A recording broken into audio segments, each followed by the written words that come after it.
இந்த மரத்தையும் இந்த காயையும் பார்த்தா வித்தியாசமாக இருக்குது. இந்த மரத்துக்கு பேர் என்னன்னு எனக்கு தெரியல. உங்களுக்கு தெரிஞ்சதுன்னா கமெண்ட் பண்ணுங்க.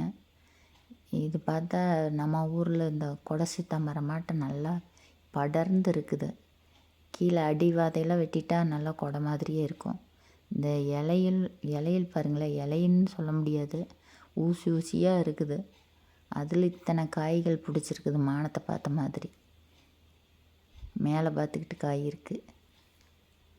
பார்க்குறதுக்கே இது ஒரு அழகாக இருக்குது. கீழே கிடக்கிற வாதிலையும் கூட நிறைய காய்கள்.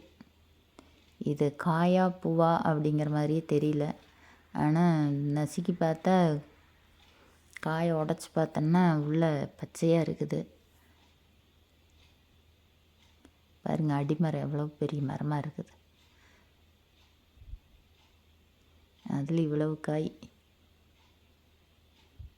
பார்க்குறதுக்கே அவ்வளோ அழகாக இருக்குது.